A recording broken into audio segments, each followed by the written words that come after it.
The city of Susa rose from the Persian plain like a dream carved in stone and gold. Its towers caught the morning light. Its markets hummed with 100 languages. And at the heart of it all, the palace of King Ahasuerus, Xerxes, ruler of 127 provinces, spread across the hill like a world unto itself, with its white marble columns and violet curtains, its floors of alabaster and pearl, its gardens where fountains never stopped singing. Into this world, a young Jewish woman had come. Her name was Esther, Hadassah in her mother tongue, and she was an orphan. Her parents were gone, but she had not been left alone. Her older cousin Mordecai had taken her in, raised her as his own daughter, loved her with the steady, quiet love of a man who knew what it meant to lose people and keep going anyway. They were exiles, descendants of those carried away from Jerusalem generations before. Susa was their home now, but not entirely. They carried another home inside them. A faith, a people, a name they could not forget. When a royal decree swept through the city calling all young women to the palace, Esther went too. And when the king saw her, something in him stilled. He placed the crown on her head. He called her queen. The court bowed. The torches blazed. But Mordecai had told her quietly, carefully, "Tell no one you are Jewish." And so Esther kept her secret close, like a coal hidden inside a fold of silk, warm and waiting.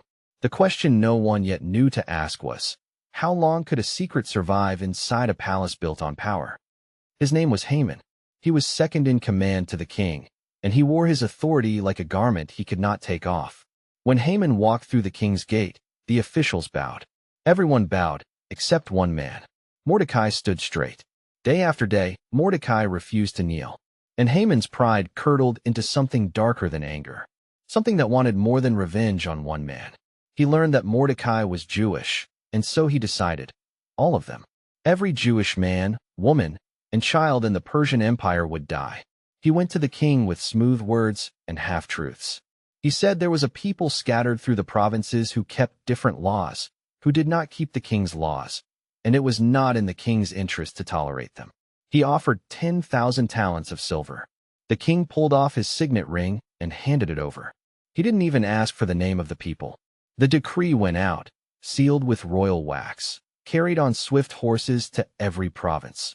On a single day, the 13th day of the 12th month, every Jewish person in the empire was to be killed, their possessions taken, their existence erased. In Susa, people were confused. The scripture says the city was thrown into confusion. But Haman sat down with the king to drink. Mordecai tore his clothes. He put on sackcloth and ashes and walked through the city crying out, a sound that cut through the marketplace noise, through the festival chatter, through everything. Esther's servants came to her with the news. She sent clothes for him. He refused them. She sent one of her servants, a man named Hathach, to find out what was wrong. Mordecai gave Hathach a copy of the decree. He told him everything. And then he sent back a message to Esther, a message that fell on her like a stone dropped from a great height. Asterisk, go to the king. Beg for your people. Plead for your people. Asterisk. And Esther sent back the truth that made her hands tremble as she said it. Anyone who approached the king's inner court without being summoned, anyone, including the queen, would be put to death. The law was absolute. The penalty was death. Unless the king extended his golden scepter, the person who walked through that door uninvited did not walk back out. And the king had not called for her in 30 days. 30 days of silence. 30 days of closed doors between a queen and her king. Mordecai's reply came swift and certain. Asterisk, do not think that you will escape in the king's palace any more than all the other Jews. For if you keep silent at this time, relief and deliverance will arise for the Jews from another place. But you and your father's house will perish. And who knows whether you have not come to the kingdom for such a time as this? Asterisk. For such a time as this. The words hung in the air of her chambers like incense smoke. Esther sat with those words for a long time. You can imagine the silence of her rooms, the soft weight of the curtains, the distant sound of the palace fountains, the enormous stillness of a decision that could not be undone. And then something in her settled. Not calm, exactly, but resolve. The kind that comes not from the absence of fear, but from something that matters more than fear. She sent word to Mordecai. Asterisk, gather all the Jews in Susa. Fast for me. Do not eat or drink for 3 days, night or day. My maids and I will fast as well. And then I will go to the king, though it is against the law. And if I perish, I perish. Asterisk. For 3 days, Esther fasted. For 3 days, she prayed in the dark. On the third day, she rose and dressed. She put on her royal robes. The scripture says she put on her royal robes, and she walked through the inner court of the palace and stood before the king. The throne room opened before her like a great held breath, its columns enormous, its ceiling painted with the glories of Persia, every eye turning toward the woman who had entered without permission. The king saw her, and the scripture says, she found favor in his sight. He held out the golden scepter. He smiled. He asked her, "What is it, Queen Esther? What is your request? Even if it is half the kingdom, it will be given to you." She invited him to a banquet, and then another.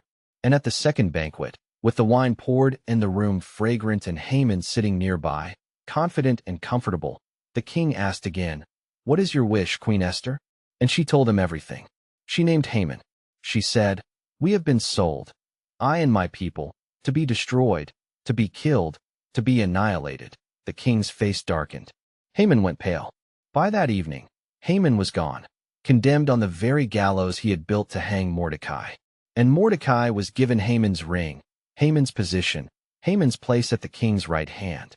The Jewish people were given the right to defend themselves.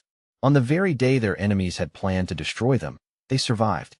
There is something ancient in this story, something that reaches past empires and thrones and into the chambers where every human being has sat alone with an impossible choice. Esther was not a prophet. No fire fell from heaven and told her what to do. No audible voice came in the night. She was a young woman in a palace far from home, holding a secret in one hand and a decision in the other.